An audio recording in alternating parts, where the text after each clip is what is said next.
Okay, let's have a look. So we have a letter here, a discharge. So first things first, with all of these letters, whether referral or discharge, we go straight to the task. Okay, what do we have to do? And then we have to put ourselves in the position of the reader. So that's the first thing.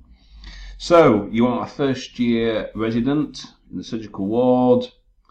Sally Fletcher, she's being discharged. Okay, so because it doesn't say here who we are writing to, you would probably start it with something like "to whom it may concern," etc., because we don't have a name. So what's the plan?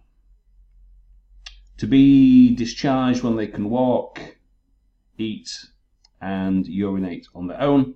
And they must be discharged to someone who can drive them home. So this is the first thing we have to put in the introduction. Okay, so whoever reads this wants to know what you want them to do immediately, right from the start. I'm writing to discharge Miss Fletcher. Can you arrange for someone to drive them home? They can be discharged when they can eat, blah, blah, blah. Okay, let's have a quick look at the rest of it. Now, as you may know, OET often includes details that you don't need, and they want to see who falls for their trap, who will include them or not. So some of this stuff is pertinent, some of it is not. Okay, so she's married, painful periods, wants kids, social background, we don't really need that.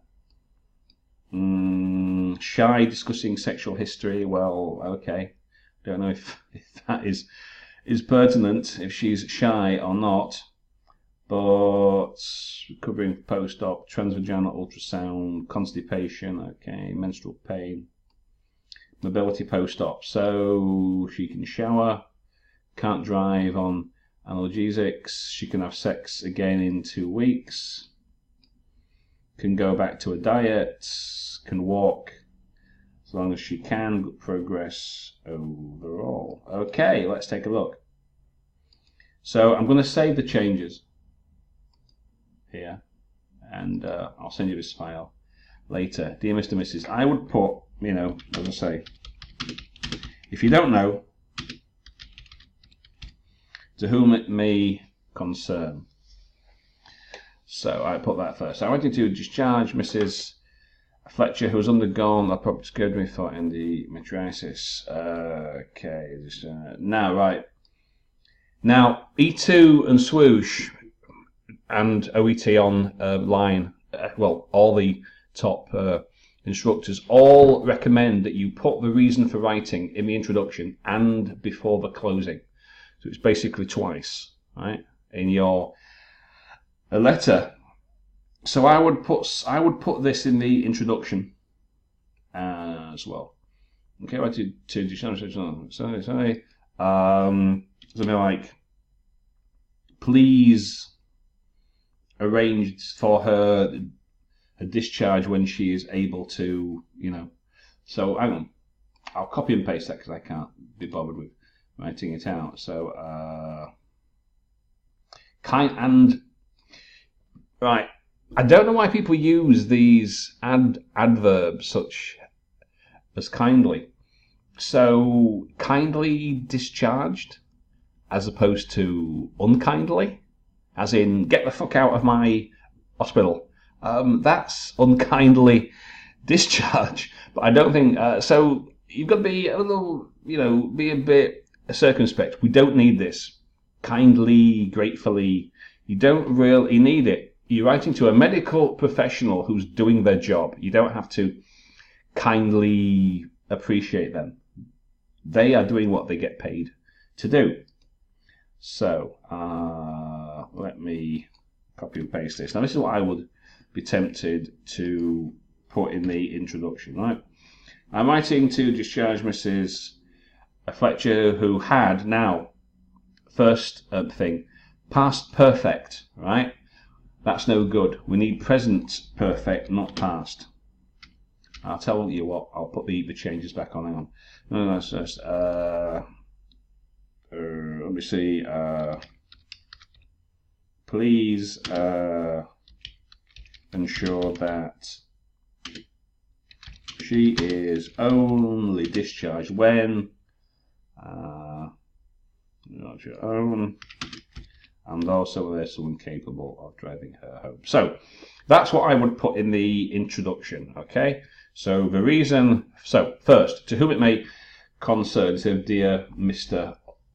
Mrs., it could be a miss. So simply say to whom it may concern. Okay, put that first.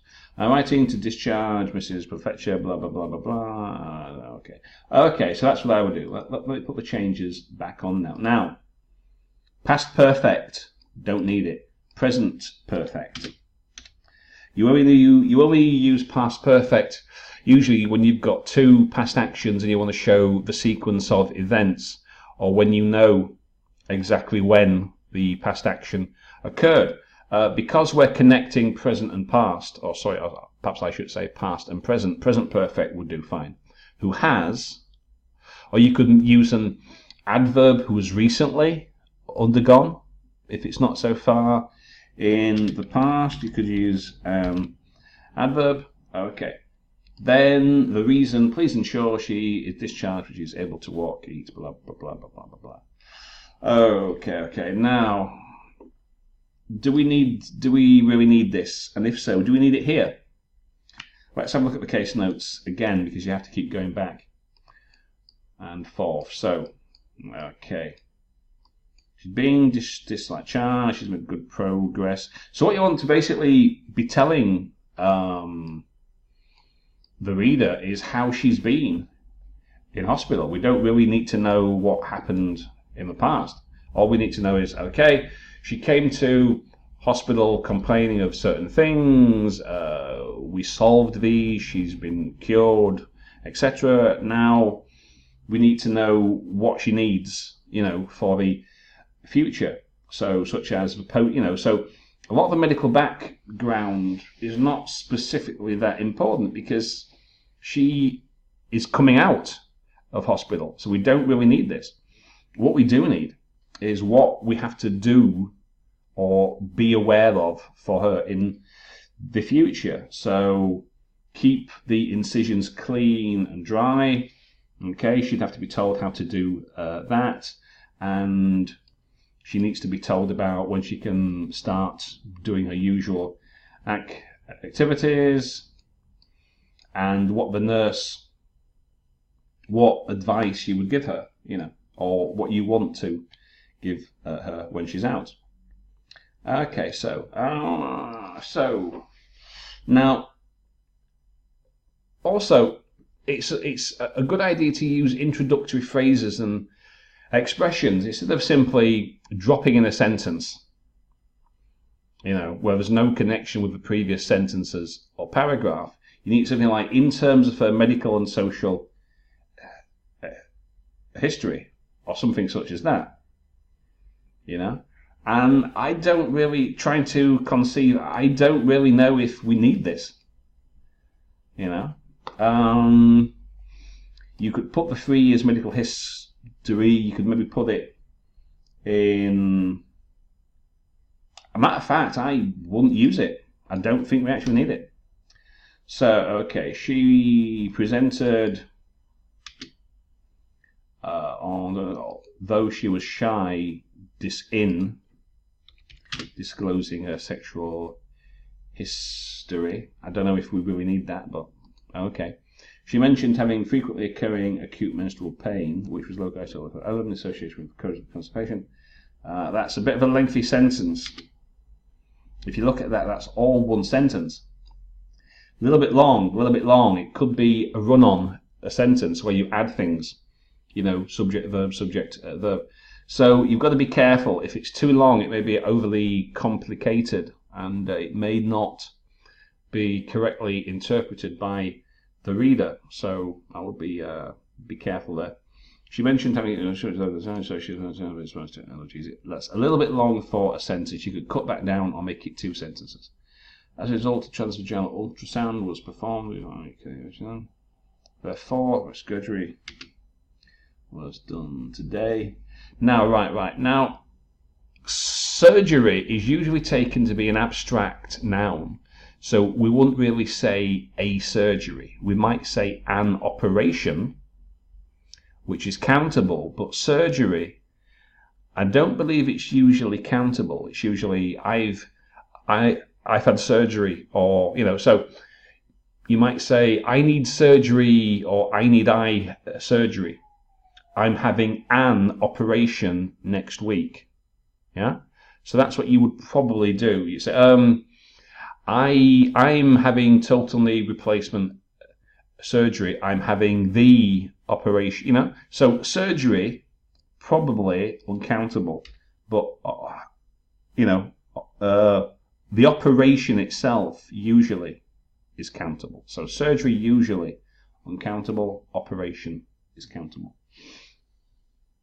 Overall, she has made medical progress, as opposed to what other kind? Good progress. Now, that's kind of nit picking, but medical progress, well, what other kind of progress would you be describing if it's not a medical? So you don't really need that, because obviously it's medical. There's nothing else. She's not making financial progress. Yeah. Overall, she has made, you could say, good progress. You don't really need that. She's a febrile.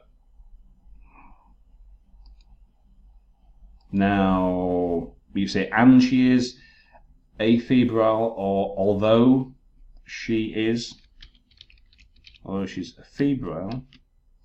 Physical examinations, blood tests, urea, and electrolytes are all normal. Now, again, instead of simply dropping in a sentence, we need some introductory phrase. Like, for your information, for your guidance of the patient, or something such as that. Instead of dropping in a sentence, so progress, we need something to introduce it, to keep it, to give it a flow, a logic. Yeah. So I put something like, I don't know, for your information, or possibly, for your information, or you can use please note, or something such as that. Okay. Mrs. Fletcher's incision should be kept clean.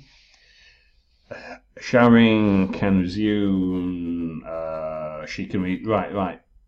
Now, instead of making it showering can resume, make it she can resume. Make it active. She can resume showering, because you have mentioned her name. So showering can resume. Why not continue? Use a pronoun and make it an active. She can resume showering the next day after. She can resume showering next day post operation. She can resume driving on a day after final days of annual. Now, instead of having, so we've got like what, four? Hang on, we've got 1, 2, 3, 4, 5 sentences. She can sexual activity. She can walking is advised. These are a bit short. Now, what the task says, it's you have to make complete sentences and avoid writing so it looks like note form. So when you've got too short, when your sentences are too short, such as these here, it looks very like notes. And instead of she can, then she, you can conjoin these into a couple of sentences. So she can resume showering, operation. So like, also, she can resume driving only after final dose of analgesics, and sexual activity can be continued in the next 2 weeks. Also, she can resume driving only after final dose of analgesics, and sexual activity can be continued in the next 2 weeks. So, What else could we say here? So like she. You could do something like, as well as this, she can proceed with oral fluids, making to a regular diet. And walking is advised. Okay, yeah. So instead of having all these, like, what is it, 5 short sentences which look kind of like notes, make it complete. Well, when I say complex in terms of structure, it only means you've got a main clause and a subordinate clause. You know, so that's what I would do. Just work those sentences around. I would like, well, a bit more formal, I would request Mrs. Fletcher be discharged. She was able to eat working on her own. Someone capable of driving her home. Okay, that's good. So, few things. Not too bad. Just 1 or 2 things. The only grammar was this point here. Past perfect and present perfect would do. We don't really need to use that, or you could maybe mention it in general, put it later down or further down. Apart from that, the short sentences, you need your preposition there, shy in, disclosing. Break it up, make it, to stop making it look like note form, make it like proper sentences, put some introduction. For your information, please note also, as well as, and as conjunctions and joining phrases. So apart from that, not too bad, not too bad. A little bit more work, and I think B, or 350 plus, is certainly possible, because the general English is not bad at all. Okay, hope that helps.